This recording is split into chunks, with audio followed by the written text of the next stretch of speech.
which is that social media brings with it multiple, well-documented significant harms. And we actually have to confront these harms head-on when trying to make decisions about whether or not we embrace this technology and let it into our lives.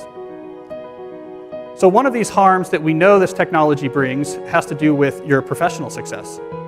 So I just argued before that the ability to focus intensely to produce things that are rare and valuable, to hone skills that the marketplace values, that this is what's going to matter in our economy. But right before that, I argued that social media tools are designed to be addictive. The actual desired use case of these tools is that you fragment your attention as much as possible throughout your waking hours. That's how these tools are designed to use. Well, we have a growing amount of research which tells us that if you spend large portions of your day in a state of fragmented attention, so large portions of your day where you're constantly breaking up your attention, take a quick glance, do a just check, and just quickly look at Instagram, that this can permanently reduce your capacity for concentration. In other words, you could permanently reduce your capacity to do exactly the type of deep effort that we're finding to be more and more necessary in an increasingly competitive economy. So social media use is not harmless. It can actually have a significant negative impact on your ability to thrive in the economy. I am especially worried about this when we look at the younger generation coming up, which is the most saturated in this technology. If you lose your ability to sustain concentration, you're going to become less and less relevant to this economy. There's also psychological harms that are well documented that social media brings that we do need to address. So we know from the research literature that the more you use social media, the more likely you are to feel lonely or isolated. We know that the constant exposure to your friends' carefully curated positive portrayals of their life can leave you to feel inadequate and can increase rates of depression.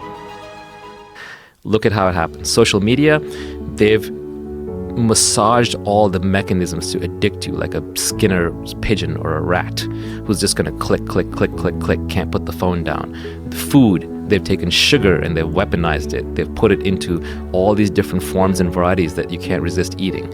Drugs, right? They've taken pharmaceuticals and plants and they've synthesized them. They've grown them in such a way that you get addicted. You can't put them down. Porn, right? If you're a young male, you wander around the internet, it'll like sap away your libido and you're not going out in real life society anymore because you've got this incredibly stimulating stuff coming at you. Video games, another way to addict people. So you have entire large factories of people that are working to addict you to these things, and you stand alone. The thing about cell phones is when you first get on there and you haven't, let's say you're no Wi-Fi on the flight or something, and you land, it can actually be quite stimulating. You get a lot of dopamine. Oh, there's this. Oh, there's that.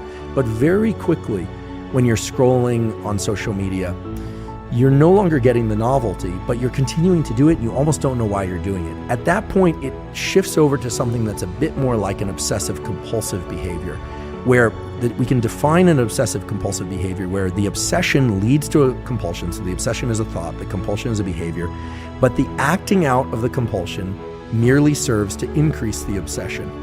Right? This is very different than being obsessed with food or obsessed with cleanliness. There's no payoff. Right, exactly. There's no anxiety relief by carrying out the compulsion.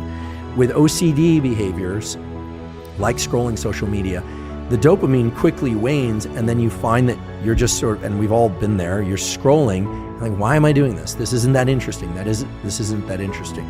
Now, the algorithms for social media are very clever, and I don't want to demonize it.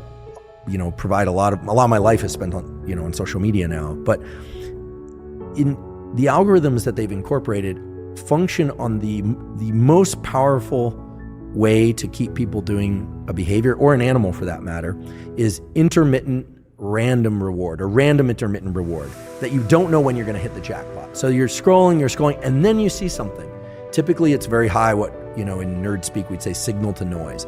So if you're reading some interesting things, this came out in the news, this came out, and then it's all of a sudden a riot, or a person that is base jumping off a building, or for people that are scrolling looking at bodies or something like that, live bodies. Hopefully people aren't looking at dead bodies. But look, if something's very tragic, then that has this gravitational pull.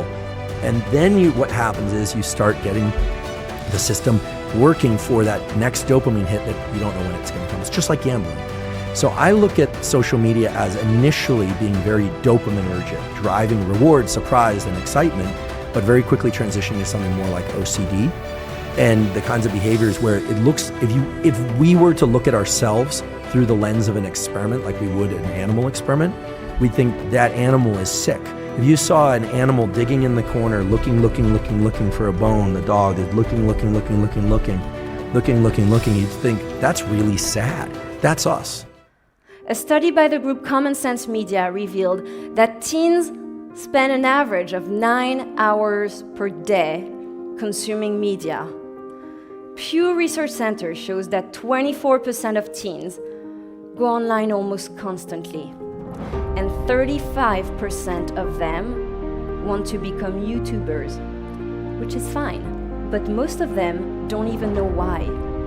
Many studies show that our current social media consumption can lead us to depression, addiction, self-doubt, and unhappiness. That social media algorithms create echo chambers and reduce our exposure to new ideas. So how can teenagers learn to know who they are, develop self-love, and feel free of their own choices if they're constantly conditioned by these addictive media? So I got out of the phony tech-driven social media frenzy for me. But on top of that, my experience taught me something.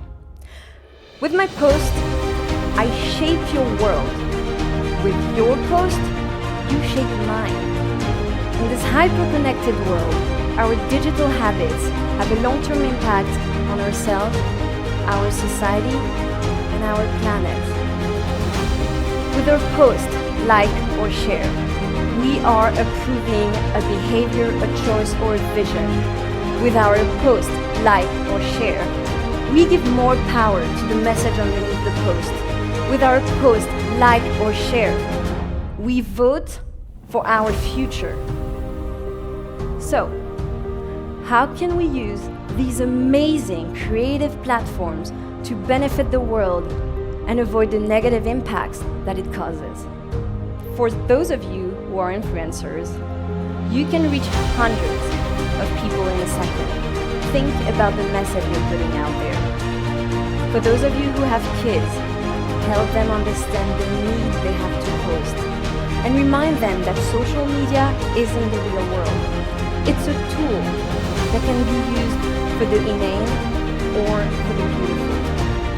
So a French philosopher, Pierre Rabhi, said, "For super technologies, we need super conscious." Well, I think this is our big next cultural challenge, to raise their consciousness and bring humanity to the material, and bring more connection, mindfulness, and authenticity to our digital world. The good news is, we're not passive participants in this $100 billion industry. And now that we know how the game works, we can play it for good. Promote what we love, what we value, what matters. And then, perhaps, when we learn to control social media rather than it controlling us, we can create a new world.